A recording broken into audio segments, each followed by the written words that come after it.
Hi, my name is Dr. Purvi Parwani. I'm a cardiologist and a multimodality imager at Loma Linda, California. And I'm at age 23, ready to present to you the three most fascinating trials that I have found that are not that much into the media, and I wanted to tell you about because it really impacts my clinical practice.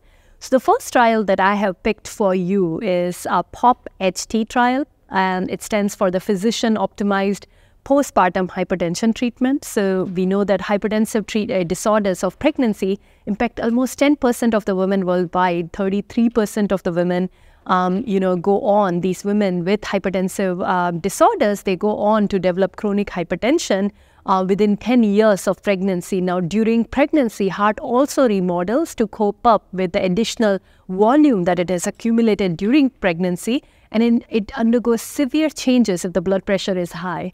Postpartum period is actually very crucial for that reverse remodeling to happen within the 6 weeks of giving birth. And unfortunately, if the blood pressure remains high, this remodeling is interrupted. And hence, this trial was very meaningful the way it was designed. So this was a randomized control trial of 222 women, 18 years or older. Almost 60% of the women had preeclampsia, 40% had gestational hypertension. And they still required antihypertensive when they were being discharged from the hospital after giving birth. So the intervention group actually received a wireless blood pressure monitor with an instruction to send daily blood pressure readings via a smartphone app. And this app was then sent to the physicians who would read this blood pressure reading and then warrant the medication. If the medication change is warranted, then the physician would communicate to the participant of the trial remotely on how to adjust the medications so that their blood pressure was less than 140/90. So the primary outcome was 24-hour mean diastolic blood pressure at 9 months postpartum, which was 71 millimeters of mercury in the intervention group compared to 76.6 in the usual care group, and the difference was around 6 mm of mercury less in the intervention group. And a similar trend was observed with systolic blood pressure. At 9 months, the systolic blood pressure in the intervention group was 114, and in the other group, the control group, it was 120. So again, the difference was around 6 millimeters of mercury. Now, to remind you, this is the difference that you would see if you would take hydrochlorothiazide 12.5, 6 millimeters of mercury difference would be observed. So almost similar to that. Now, when the outcomes were obtained, actually just this much of difference was responsible for almost a 20% reduction in lifetime cardiovascular risk. Now, both the participants in each group, they had a similar antihypertensive treatment, and 30% of the participants at 6 weeks postpartum were still taking antihypertensives, which decreased to 12% by the final visit, and there were no other significant difference. So I think what was fascinating about this trial is they also published a cardiac imaging study that was published in Circulation simultaneously that also showed the significant increase in the left and right ventricular systolic function and improvement in the diastolic function in the intervention group by 9 months, and was assessed by both transthoracic echocardiography as well as by cardiac MRI. So to me, this was a very impressive study with the outcome it showed, with the feedback that the physician was able to provide to these women in the very, very critical phase of their postpartum period. The second study that I have picked up today is the CARDIA-SSBP Trial, and which stands for the Coronary Artery Risk Development in the Young Adult Salt Sensitivity of Blood Pressure. So this again is very applicable to any cardiologist, any internal medicine physician, to be honest, with any physician in the community or anywhere in the world, because it is such a basic trial. So this was presented by Dr. Deepak Gupta at the Vanderbilt. And what this trial showed is when you change the diet from a high sodium diet to a low sodium diet, the mean difference in the systolic and diastolic blood pressure was around 8 millimeters of mercury and 3 millimeters of mercury. And, this is, again, something that we can achieve with the medicines, but was achieved just with the change in the diet. And hence, it is so meaningful because of its value, for our patients. So, again, the goal of this trial was to determine the effect of the high versus low sodium diet on the blood pressure in the middle-aged patients with even variable degrees of hypertension and antihypertensive use. So they enrolled around 200 patients. They had 21-day follow-up, and 65% of these patients were actually women.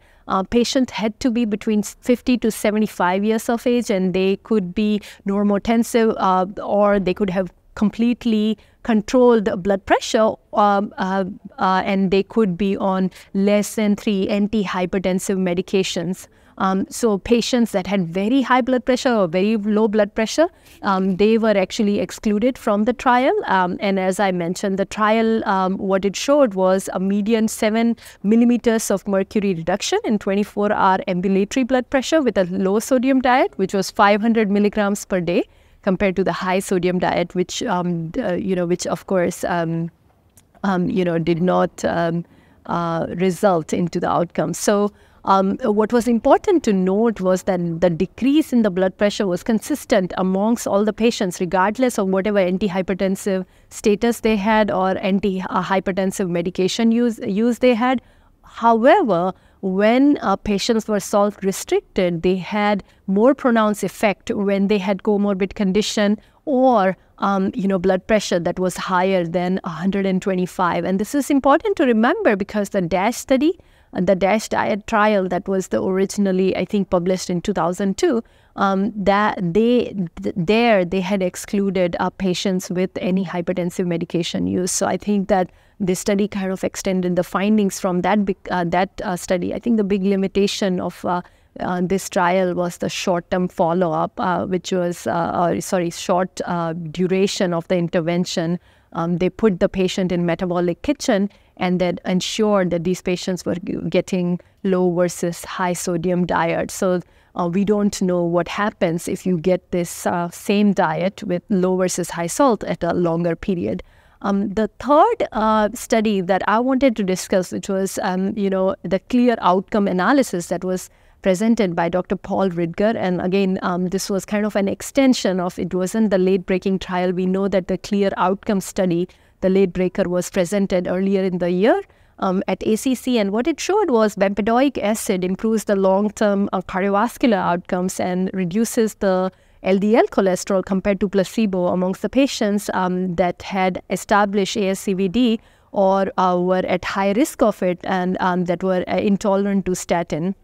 Now, there was also a meta-analysis that was presented at ACC 23 of 3 major randomized controlled trials that showed that actually the high sensitivity CRP was associated with 30% increase in the relative risk of cardiovascular events. And actually, so this clear outcome analysis that was presented at AHA, at present AHA, it was kind of the extension further of this trial where they demonstrated the high sensitivity CRP was a very powerful predictor of future cardiovascular risk, particularly for the patients that are included in the trial, but perhaps similar patients in the community as well. And I think this is very meaningful because we have always wondered what is powerful LDL, whether it is LDL or high sensitivity CRP. So in this trial, what investigators wanted to assess was the value of baseline CRP, high sensitivity CRP and LDL for the future of the future predictor of the cardiovascular risk, particularly in the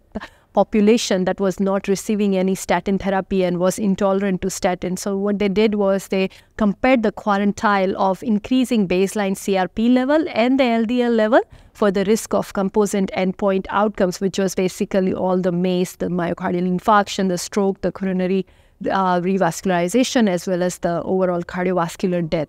So when they compared the highest and the lowest quartile, the results suggested that it was a high sensitivity CRP that was more significantly associated with increased risk of composite endpoints for all these cardiovascular outcome. And actually this effect was greater than that that we see with LDL cholesterol.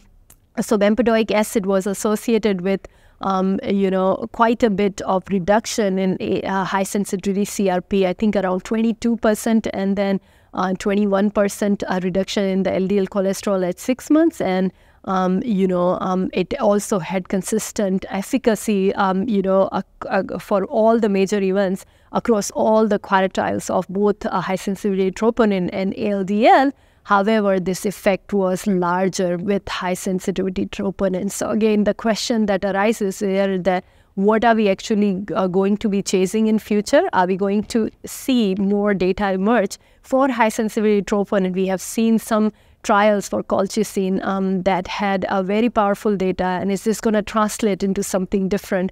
Only time will tell. But wrapping up from AHA 23, this is Purvi Parwani. Thank you very much for listening.